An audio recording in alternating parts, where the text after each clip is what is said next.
جماعتوں کے اندر ہر فرد کو آزادی رائے ہے، لیکن یہ ڈپینڈ کرتا ہے کہ کون کتنا ذمہ دار ہے اور کس کس کو کون کون سا فورم اویلیبل ہے۔ جماعت اگر کسی اتحاد کا حصہ ہے یا خود اس کی اپنی حکومت ہے اور جماعت نے ایک پالیسی بنائی ہے اور اس پالیسی کو جماعت کا کوئی سینئر بندہ میڈیا کے اندر جا کے بار بار اس کو چیلنج کرتا ہے، اس کو کرٹیسائز کرتا ہے اور پھر اس کو عدالتوں میں لے جاتا ہے، صحیح، یا کسی اتحادی حکومت کے اندر آپ کی جماعت نے مل کے کوئی فیصلے کیے ہیں اور کوئی ممبر ہمارا کتنا سینئر ہو وہ اگر یہ کام کرتا ہے جس سے اتحاد بھی مجروح ہوتا ہے اور آپ کی حکومت بھی مجروح ہوتی ہے، تو وہ بیسیکلی پارٹی کے اوپر اعتراض ہے۔ یہ حق حاصل اس طرح نہیں ہوتا، اس لیے کہ کھوسا صاحب تو میرے سینئر ہیں، مجھ سے بڑے ہیں، میرا بڑا ان کا احترام ہے۔ کھوسا صاحب یا اس طرح کے جو باقی ساتھی ہیں ان کے لیے لیڈرشپ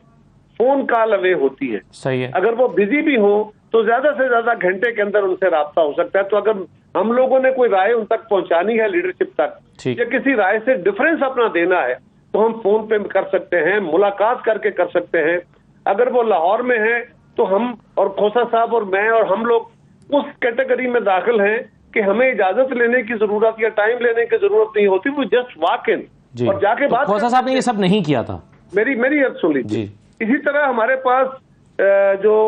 کور کمیٹی ہوتی ہے، ECC سینٹرل ایگزیکٹو کمیٹی ہوتی ہے، تو یہ جو قیادت کے پاس ذرائع ہوتے ہیں ہمیں کرٹیسزم وہاں بیٹھ کے یا ڈیفرنس وہاں بیٹھ کے کرنا ہے۔ اور اگر آپ تسلسل کے ساتھ باوجود جماعت کے بار بار کہنے کے اگر آپ ایک عمل جاری رکھتے ہیں جس سے جماعت کی ساکھ اور اتحاد مجروح ہوتا ہے تو پھر جماعت کا یہ استحقاق ہوتا ہے کہ وہ آپ کو کہے کہ اگر آپ اپنی ذاتی حیثیت میں یہ باتیں کرنا چاہتے ہیں تو پھر آپ اپنی جو سیاسی حیثیت ہے اس سے الگ ہوں اور ذاتی حیثیت میں کریں۔ یہ بات بالکل صحیح کی آپ نے قاہرہ صاحب کہ کسی بھی شخص کی کوئی ذاتی رائے ہو سکتی ہے، اگر وہ پارٹی ڈسپلن میں نہیں آ رہی اور پارٹی کا یہ اختیار ہے کہ پھر اس کو وہ پارٹی کی رکنیت سے الگ کر دے، اور پارٹی اس کو بار بار کہہ بھی رہی ہے، لیکن ایسی صورت میں کہ جب ایک شخص کی رائے مختلف ہے اور اس نے پارٹی نے ایکشن بھی لے لیا، اس کو الگ بھی کر دیا، یہ وال آف شیم بنانا، یہ آپ کیا سمجھتے ہیں کہ جمہوری طریقہ کار ہے کہ ان کی تصویر لگا کے اس پہ کراس لگا کے ان کے چہرے پہ کراس لگا کے محض اس وجہ سے کہ ان کا اختلاف ان کی رائے مختلف ہے، اس کو آپ ٹھیک سمجھتے ہیں سر؟ ہمارے ہاں نا جی بہت بدقسمتی ہماری یہ ہے کہ ہم اپنی زندگیوں میں انتہا پسندی کے اتنے قائل ہو گئے ہیں، ہمیں ہمارے حالات نے اتنا تلخ کر دیا ہے کہ ہم ہر معاملے میں حتمی طور پہ اپنی رائے اپنا لیتے ہیں کہ جیسے میں ہی افلاطون ہوں اور جو میری رائے ہے کسی اور کی نہیں اور میں درست ہوں، اور میں اپنے مخالفانہ رائے کو جو کہ اظہار رائے ہے جو کہ کسی اور شخص کا اپنا اوپینین ہے، میں بھی غلط ہو سکتا ہوں، آپ بھی غلط ہو سکتے ہیں، پارشلی میں درست ہو سکتا ہوں، پارشلی آپ درست ہو سکتے ہیں۔ سو ہمیں برداشت کا رویہ ہی نہیں رہا، نہ سیاست میں رہا ہے، نہ کاروبار میں رہا ہے، نہ سماجی زندگی میں رہا ہے، نہ ایون مذہب میں رہا ہے کہ ہم انتہا کے قائل ہیں۔ ہم چاہتے ہیں کہ جو میں کہہ رہا ہوں یہ درست ہے ورنہ میں تمہیں چھوڑوں گا نہیں۔ مخالف سیاستدان ہے تو اس کو ختم ہی کر کے جان لینی ہے، یہ رویہ درست نہیں ہے، اور جس طرف آپ نے نشاندہی کی کوئی ایسا ہی رویہ اختیار کیا گیا ہے، میرا خیال ہے یہ مناسب نہیں ہے۔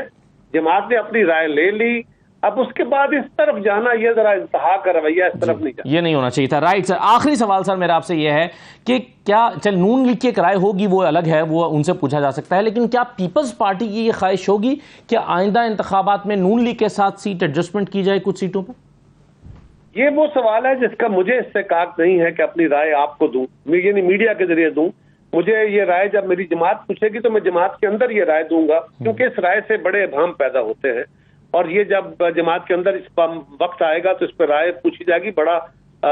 زوردار طریقے سے واضح طریقے سے اپنی رائے دیں گے، لیکن پھر جو جماعت کا فیصلہ ہوگا آپ کے سامنے لا کے اسی کو پلیڈ کریں۔ اور کیا آپ کی اس پر رائے دینا چاہیں گے کہ کیا 8 اکتوبر ہی کو انتخابات ہو جانے چاہیے یا اسمبلیاں 3 دن پہلے تحلیل کر کے نومبر میں اس کو لے جایا جانا چاہیے؟ دیکھیے، آئین کے اندر رہتے ہوئے انتخابی عمل مکمل ہونا چاہیے، یہ